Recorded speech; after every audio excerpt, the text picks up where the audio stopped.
Welcome to RCBC's Who's in My Class on the Baroness Podcast Network with Dr. Brooke Myatt. If you look around your lecture hall, the library, or the hallway outside your math class, you see hundreds of faces.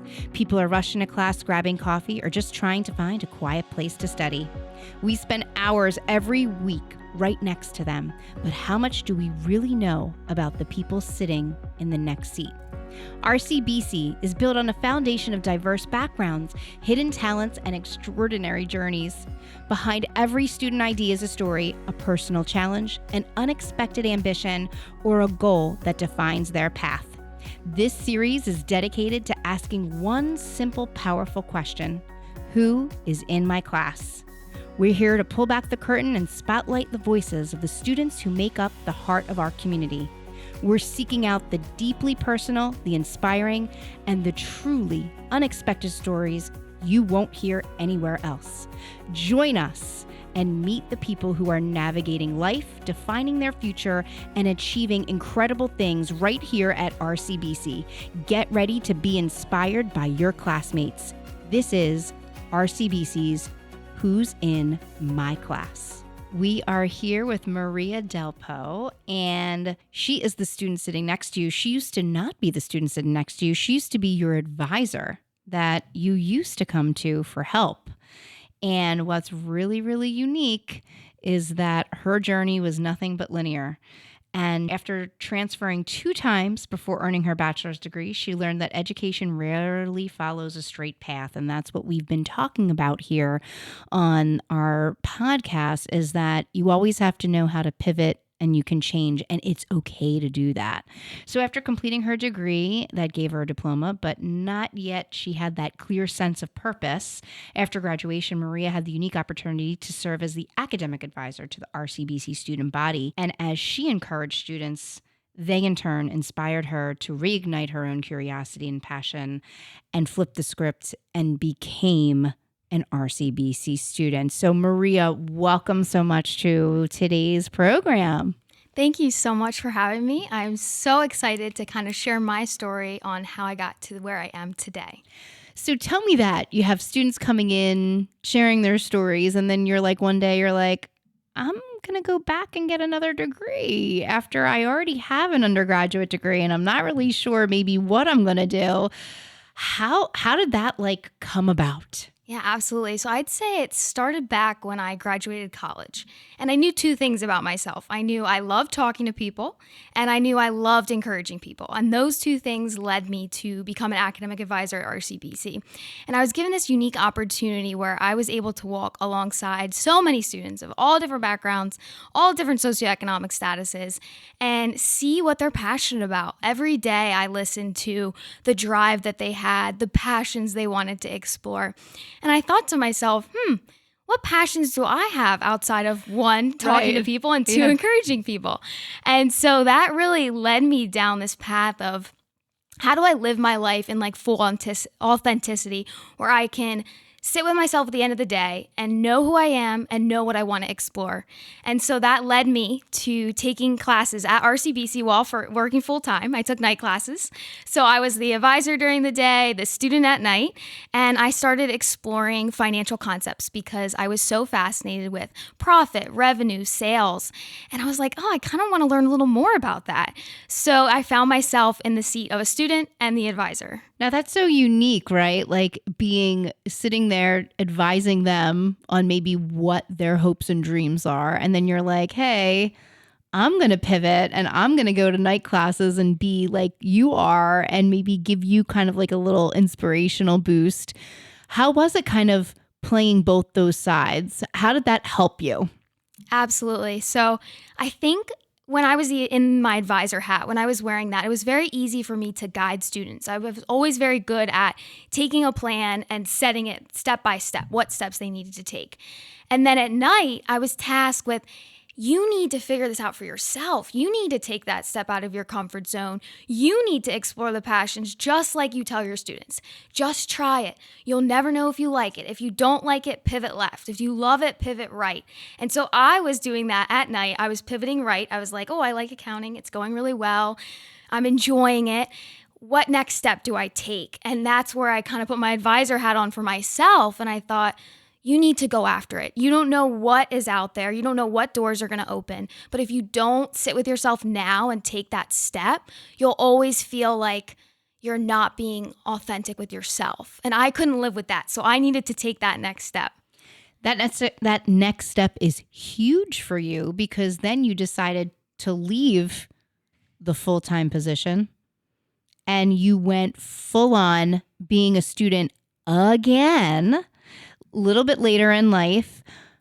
Like, what was that moment where you're just like, I'm going to do that. I'm going to quit my job, my income, my everything, insurance, how was that? Like, how did that come? Was there that like moment that you were like, this is it, I got to go on and do that? I think fear came before that moment came. And what I mean by that is it wasn't a clear step of I'm going to stay in my job or I'm going to leave my job. For me, it looked like I'm feeling inadequate. I'm feeling like maybe I can't do it. But I'm going to put that fear aside and I'm going to try something different, because that's what success looks like to me. Success is being able to think outside the box. It's being able to take all the lived experiences you have and figure out what you want now and what steps you need to take. So the confidence came after the decision. When I left, I was nervous. I was anxious. I didn't have this great moment where I was like, this is what I want to do. This is the world. This is who I am. I wish I did. I would have been in like a little TV show moment there. I did not have a TV show moment. Instead, I had silence. I had a fear of inadequacy. And in that silence, I just kept moving forward. I took another class. I asked another mentor their advice. I did more research on different opportunities in this new field that I was interested in. And now, almost a full year after, can I confidently say, I made the right decision. I'm so proud of myself for moving past that fear of what it looked like to other people. And I think this is a big thing in society is we all have this timeline put on us. We need to know what we want to do, and that's our career for life. And I just want to sit here and challenge you to think, maybe it's not your career for life. Maybe it's your career for a year. Maybe it's a career for 5 years, 10 years. Maybe you want to pivot. That is beautiful. That is the point of life. It is a journey. There's no timeline. There's no final destination. Instead, I'd rather you challenge yourself to think, what do I want to do today, and what steps do I need to do to make that happen tomorrow? How is that helping you in the classroom? So when you're maybe interacting with your peers, and talking to them now, wearing a different hat, not wearing that advisor role, being that peer, being that maybe working on a project with that person, contacting them, working together, studying together. How does that now play into everything? So my encouragement is always there. That's a fundamental part of who I am. And I think the knowledge that I have about different academic avenues helps me navigate how I talk to my classmates. So if they're worried about a certain degree or a major they're in, they're considering changing that, I'm a space where they can just have that open conversation. And if they are interested in something that I know about, well, then I connect them with different resources to get in touch with that. I'm a big network person, so I love to connect people with different knowledge, like different interests that they might have, what path you can do. Right now, I'm actually mentoring a few students who are interested in coming into accounting, and I just think it's so full circle because I was in their shoes 6 months ago and I thought, oh, what is this accounting certificate? What does that look like? And now I'm actually working with a student to explain to them what that looks like and what doors that can open. And how does that flip to maybe not your peers, but now your instructors? How did they motivate you to do what you're doing now? My instructors have been mentors for me. I was very open with them from the beginning. I let them know I had worked at the college, or I was working at the college at the time I spoke with them, and I was interested in accounting, and I was interested in learning about all the different finances that went behind the institution that we were working for. And I was like, well, that's not really what I do day to day. So how do I learn more about that? And they were a space that I could talk openly. And I'm forever grateful to both of my professors. Shout out to Tina Burrell and John Newsom. Thank you so much for your wisdom and guidance. And they've been with me through this process and opening up my world to what is in accounting. What does this look like? What does that look like? And then reciprocal, I also benefit them. And I am always a source if they have a student who needs extra accounting support or who needs more mentorship in different accounting related things, internships. Talk to me because I'm currently on that path trying to figure that out as well. So it's a full circle. It's very give and take, push and pull. So you're saying you're on this new pathway. What are some of the struggles that you're seeing now that you graduated, you had an undergraduate degree, you had a full-time job, you're now back in the classroom, and it's almost like it's happening again, whatever maybe thoughts and feelings that were coming back. How are you handling that? And how is it maybe different than it was before? So when I started college the first time, it was very socially acceptable. I was 18. I was at the age that you're supposed to be in school. And now I'm at an age where some people may see it as, why aren't you working full time? Other people may see it as, oh yeah, get more school. And that's the hardest part, is facing people who may not align with your idea of success. And so I have to remind myself, what is my heart telling me to do? And how do I go about doing that? Because if I live my life on what other people expect of me, well, I'm going left, right, up, and down, sideways, because I can never appease everyone. So let's try and appease myself. So I'm telling myself, it's unknown. I don't know what the next class brings. I don't know what my next job will bring. But I do know that I can do it, that I've done it before, and that I'm just going to try my best. Because 9 times out of 10, it goes really well when I put myself out there, when I try a new class, when I engage with a new employer. It goes really well. So I'm going to trust on that and lean on that and take it a step at a time. Like I said before, the confidence does not come first. The confidence comes after. I get it. I love your confidence, and I love that you were saying about like everybody doesn't take that straight path to where they are. And you've had so many different paths. What do you think your path's going to look like in 5 years from now, in 10 years from now? What do you want to do with this education you're obtaining from RCBC? I want to be in a position where I'm learning in 5, 10, 15 years. I don't know what the job is going to be. I don't know the title. I don't even necessarily know the industry. And I've learned to not put myself in a box, because I've done that before. Done that my whole life, really, putting myself in a box of what I need to be at what time. And so I'm challenging myself today to say, what values do I want to hold in 5, 10, 15 years? What core things do I want to develop in myself? Do I want to be more outgoing? Do I want to have more knowledge in a certain area? So what I can say today is I want to be learning. I want to be networking with people. I want to be open to different opportunities that come my way. And I do think they'll probably be in the business field, because I am very passionate about that. So I think there's going to be that too. That's good. And I think what's interesting too is that you have this knowledge from being an advisor of seeing so many different students probably in the same boat that you were in. And, we've talked on this podcast about a lot of different students that it's okay to not know what you want to do. And you've probably seen that a lot. And you've seen all different perspectives of students here. Can you share maybe some inspirational stories from people that might have come to see you as an advisor, or maybe that there was an aha moment for you with speaking with RCBC students that kind of maybe changed your perception? RCBC students have continually inspired me. They entail people of all ages, of people of all backgrounds, of all different interests. Arguably, not one person is alike, arguably. And I think I can say that. I've met my fair share of students, and that is amazing. And that goes back to the individuality that we all have. And as I talked with them, they reiterated, oh, you have this to offer. You're so nice. You do this. And that fed me, because I'm like, okay, well, I want to give that back tenfold. And then when I gave that back to them and I saw them achieving success in their major, in their class, I walked alongside them when they were struggling, and I told them, you can do it. Look yourself in the mirror and tell yourself you are going to pass this class. I've told that many of times. And 9 times out of 10, they are passing that class because they need someone to just remind them, hey, let's take a step back. I can do this. I did it before. I'll do it again. If it's not this semester, it's next semester. If it's not this year, it'll be next year. So it's that mutual lifelong learning, that inspiring between people. Don't limit yourself. Keep engaging with those around you. I think everybody needs someone for inspiration, their own personal cheerleader, so to speak. Who was that for you in your life? I would have to say it was my dad because he's been with me through it all. And he's always been a source, like a resounding board. So if I had said something to him, he would say it back to me and say, is this what you want? And I'll be like, yes. And then I send it back. And then he's like, is this what you meant? And I was like, no, I don't like that. And I think that gave me the space to really find out, what is it that you want, Maria? And how are you going to go about doing that? Because it's very easy when you're around people to be like, well, they want me to do this, so I'm going to do that. They want me to take this job, so I guess I'll accept. But my dad has always been like, it's not about them. It's not about that job. It's not about what people think. What is it that you're going to be happy with at the end of the day?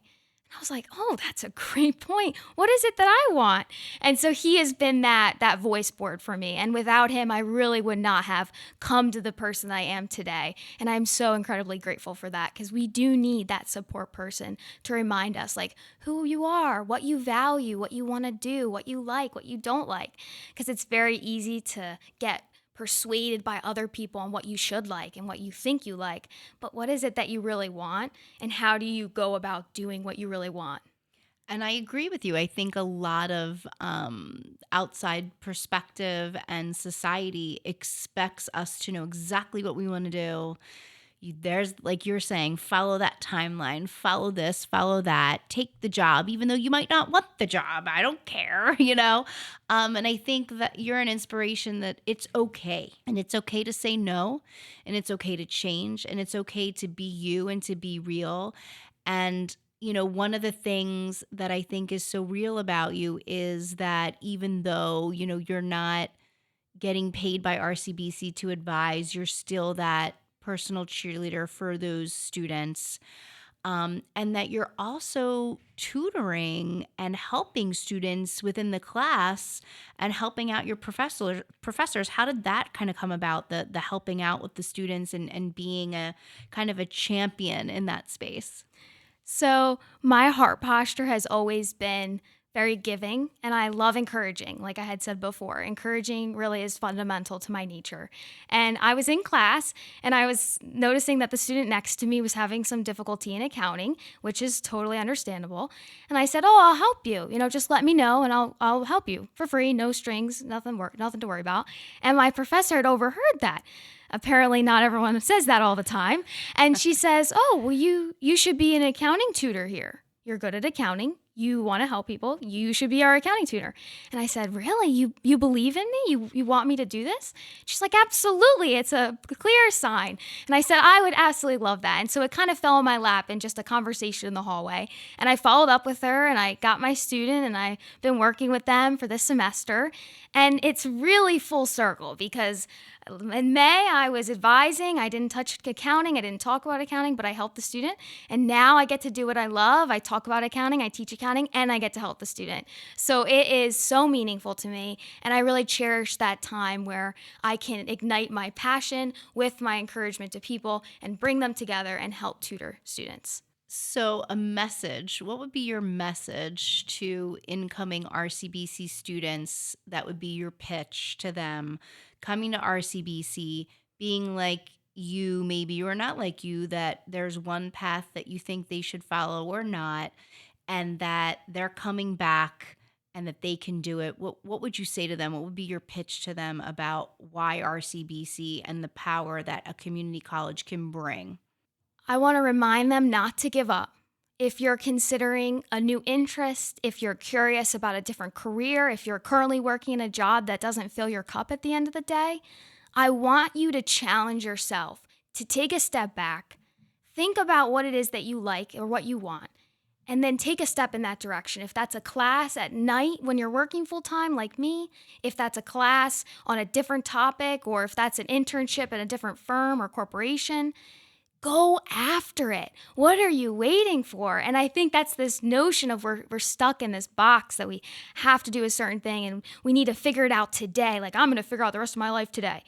Well, when you were 5 years old, you said to yourself, my goal is to get a lollipop at the bank. But when you tell yourself today, your goal is not the same thing. So goals change. So I want to remind them that your goal is going to change. That's actually supposed to happen. That is a part of your plan. Your plan is meant to explore this today and explore something else next year or 2 years or 10 years. So go after it. Don't give up on yourself, and listen to that inner voice that's telling you what you want to do and what you don't like and what you do like. And find a job, a situation in life that works for you and what you need and what you want and what you like. And as soon as you settle, you close that door. So don't be the one to close the door. Be the one to open the door and let someone else pull you through it. Well, I'm very sad that we lost you as an advisor, because I so want you to be just my advisor. How about my life advisor? Forget about RCBC advisor. But I think, listen, I give you all the credit for being such an inspiration to the students in your classroom, inside and outside. You have such a passion and a purpose that I know you're going to do amazing things post RCBC.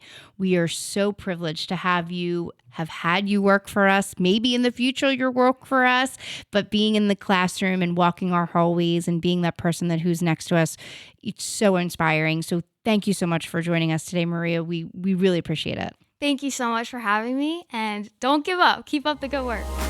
Thank you for joining us on this episode of Who's in My Class. We hope today inspired you and showed you the incredible journeys happening all around us. Every student at RCBC has a powerful story. By listening, you're helping us celebrate the unique and diverse people who make up the heart of our college. Be sure to subscribe and join us as we spotlight another amazing student. Until then, remember to be curious. Your next source of inspiration is probably sitting right next to you.